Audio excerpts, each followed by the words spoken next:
So, last one of the season. How's it been this year? Do you take the track walks a little slower, enjoy them a little more, or is it gone by like any other season, or have you been actually able to enjoy it? Pretty much like any other season. Obviously, away from the track, you try and embrace it more. But once I'm here, it's really hard to just say, "Oh, I'm just here to have fun." It's such a balance to try and get good results and race at the highest level, but then just act like you're here to have fun. So I've done that a couple races and it hasn't worked. So I show up to do a job and we can celebrate after.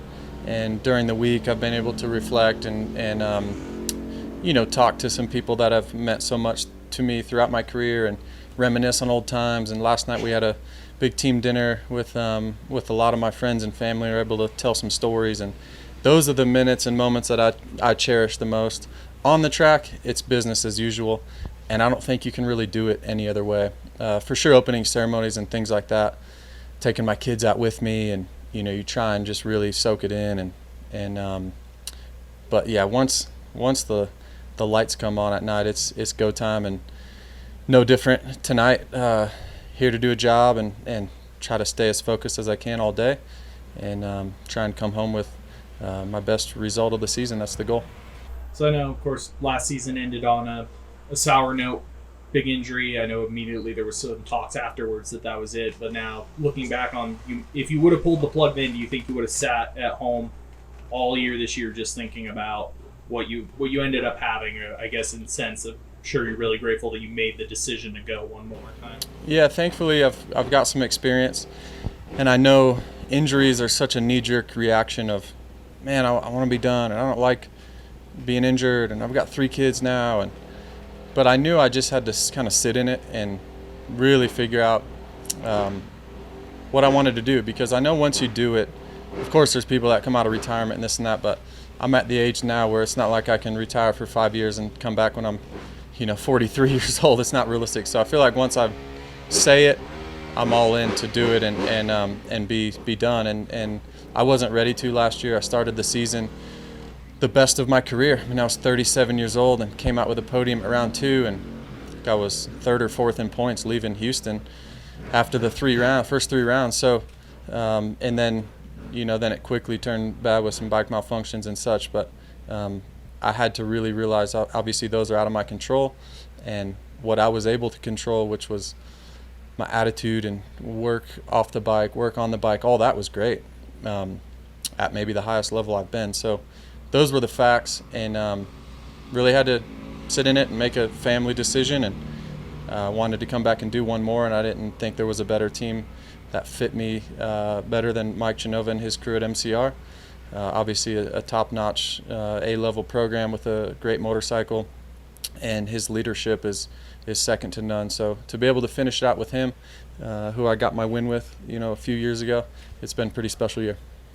Do you feel like you and particularly Chad Reed have changed riders' perspectives on how long their careers are? I mean, it's trending older, but particularly I would say you and Chad have had to have the largest impact on that. I would think so, for sure. I mean, obviously Chad doing what he did, and I think the cool thing about Chad was he was obviously way above my level, right? Supercross champion, the list goes on his resume, trumps almost anybody in the sport. So for him to continue doing it at not a high level like he was at one time, which was a championship guy and winning titles, he was just happy to be out there and still racing. And I think there's some mental health in that, to be honest, of him still doing it, him still waking up with a passion. And I liked how he went through it, even on his bad weekends or bad years where he was struggling a little bit. He never wavered. He wanted to be out there. And for me, that taught me a lot. So, I always wanted to stay competitive. For sure, I could do 2 or 3 more years and still be a main event guy and be in there. But I think I just, did everything that I could, got everything I could out of the sport. I'm totally content and happy with what I've been able to achieve. And now I think that, the average age for guys in the top 5 right now is like 30 years old. So, and I think that's healthy. I mean, we, as a 25 or 27-year-old to retire, that's a huge, huge decision. And so early in your life, you're not even close to halfway through your life.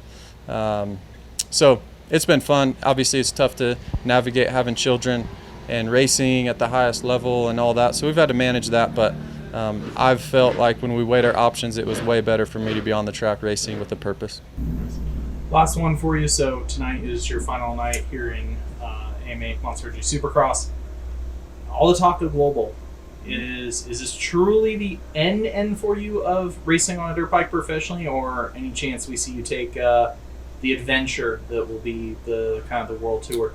I think the positive thing for me is I've got a lot of relationships around the world. Obviously raced in Australia for several years, raced Paris and Geneva, and the list goes on. So, am I just going to stop cold turkey? That's not my plan.